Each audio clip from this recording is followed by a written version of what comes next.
Alrighty, everyone. Let's talk about this kind of messy two-game NHL slate on DraftKings for tonight.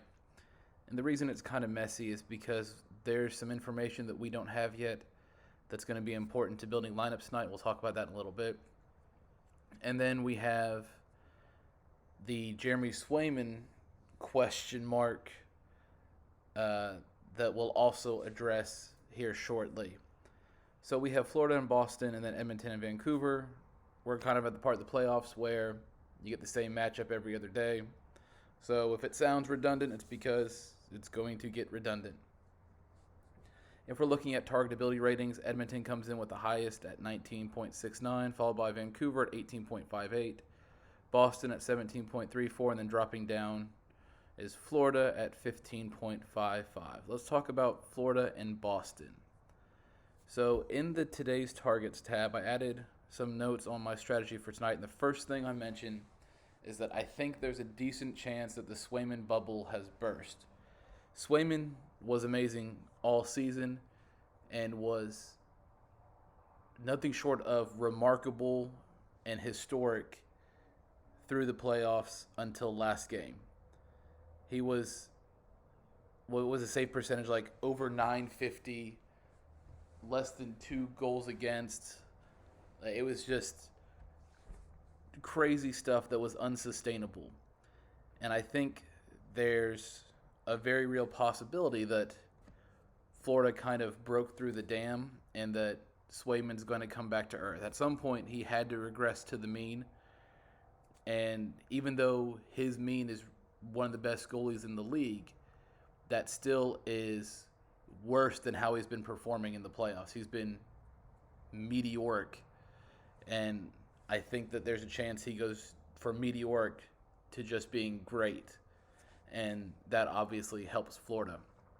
So Florida's targetability is based on Swayman throughout the playoffs. Amazing numbers, even after giving up more goals last game than in any game in the playoffs so far. He still has a 2.42 goals against average and a 182 goals against average and a 942 save percentage. Still the best in the playoffs so far of any goalie. But I think there's a chance he gets more into the range of his 2.4 goals against allowed in the season and his 916 save percentage, which again is still great, but it represents a decline from the way he's been playing. And if he does regress to his more typical level of play, I think that spells doom for Boston. He was kind of the only thing making them elite and able to win the first series and win that first game against Florida. Without an elite Jeremy Swayman, Florida's going to clearly be the superior team. Florida does come in with the second highest projected high danger chances, so I think you can go to Florida. I like Florida too because they're on the road. And if you think Swayman is just back to being his normal great self, Florida 2 makes for a fine option. I'm thinking I probably want the goalie from this game, whether it's Bobrovsky or Swayman, and we'll talk about why in just a little bit with that Edmonton-Vancouver game. But I think I want the winner of the Florida-Boston game in my goalie position. So one of the question marks we have for tonight, and I have it in the strategy notes down here, is the status of Sam Bennett. I don't know if he's going to play or not. He missed the end of the first round against Tampa, and he has not played yet in this series. But if he comes back, he'll probably play on line 2 and the top power play, which is my favorite spot to target on Florida. They're on the road, so line 2, if you can get Verhaeghe, Bennett, Tkachuk as line 2, and if they also have power play correlation, that's going to be a prime spot to target for tonight if you're going with the Florida wins narrative. So we need to keep an eye on Bennett if you're planning on playing Florida. Also for Boston, Andrew Peeke is back in the lineup. I mentioned before, but I'm a Blue Jackets fan, and Peeke spent his entire career up until the trade to Boston on Columbus. Peeke has one skill and brings value in only one category, and that's shot blocking. So you're getting Andrew Peeke at $2,500 min salary. He's skating on the third defensive pair, but he has block shot upside at that price. He's taking the Parker Wotherspoon spot, so he's out, and I've liked playing Wotherspoon. Peak is cheaper with probably better block shot upside, so I really like Andrew Peak tonight. Brandon Carlo is still only 3,100, and he's been producing, so I like going there too. Edmonton is not in. Okay, let's move on to Edmonton, Vancouver now. That covers Florida and Boston. Edmonton, Vancouver. This was a very low event first game, and yet it still ended up being high scoring. So both goalies had sub 800 save percentages. Both gave up at least 4 goals.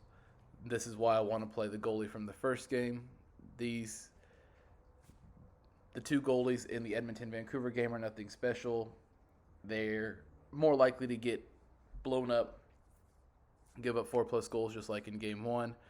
And if Vancouver continues to play they want with these really slow, grinding games where neither team gets many shots on goals, the upside's just not there for either goalie.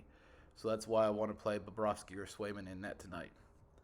Now, if we look at Shilov's numbers, they're skewed really heavily by the Nashville series. And I mentioned in my Game 1 breakdown here that Edmonton is a much more dangerous team, obviously, than Nashville for Shilov to face. You go from the Forsberg-Yossi pair to now you have to deal with McDavid, Draisaitl, Hyman, Bouchard. They have lots of dangerous players on Edmonton that make Shilov's life a little more challenging. And we saw that in Game 1. He had like a 778 save percentage, gave up 4 goals. He did get the win, but Edmonton did that on only 18 shots. They scored 4 goals on 18 shots, and Edmonton was one of the best scoring teams in the league. So if they can, imagine if Edmonton got 25 or 30 shots, 5 or 6 goals from Edmonton is certainly in the realm of possibility tonight, even though Shilov's numbers look really good. So the top 2 targets for me are going to be Edmonton 2 and Florida 2. What we have to monitor for Edmonton 2 is the status of Leon Draisaitl. It sounds like it was cramping last game, but he missed morning skate yesterday. I'm expecting Draisaitl to be back in the lineup and centering line 2. And if he is, then you can have the Draisaitl, Nugent-Hopkins power play 2 and top power play line correlation. You can also use Evander Kane for that full line 2 stack. Kane was really good in that first round. In fact, he had in his last 5 games, he has 14 shots and 3 points. Not bad at all. So you can go that Nuge, Draisaitl, Kane stack. You can go Nuge, Draisaitl, and then you can even use McDavid or Hyman or Bouchard to go for the power play stack if you have the salary. Those guys are all expensive. But so Edmonton 2 comes in as my favorite target for tonight. Florida 2 comes in as my second favorite target. And then Vancouver 1, and then finally Boston 1. Boston 1 really hasn't been that impressive at all in the playoffs. Again, the reason Boston has been winning is because of Jeremy Swayman. And so if Swayman is coming back down to earth even a little bit, that makes me not really like anyone from Boston outside of shot blockers. So I think the obvious way to attack tonight's slate is to start with Bobrovsky or Swayman, whoever you think is going to win. Game stack Edmonton, Vancouver, and then fill in with a mini stack from the same team as your goalie. That's kind of the way I'm looking at tonight. And then I think Florida 2 is also in play. And in that case, I would use Bobrovsky, Florida 2, and then Edmonton 2, and fill in with Vancouver or a Boston defenseman, one of these 2, and a Vancouver scorer or something like that, like Besser maybe or JT Miller. All right, I think that covers it for tonight. Again, if there's anything else you all want to see on the sheet, just let me know. And the Google Sheet is listed in the description down below. We don't know for sure that it's going to be Skinner and Bobrovsky, although I'd be surprised if it wasn't. If something does change, I will update the projected goalie, and that'll change the targetability ratings, and you'll see that in the model. And I will also make a note in the description that it's been updated so you know to check it out. Okay, thanks for watching. Thanks for all the likes and subscribes. It's awesome, and good luck tonight, guys.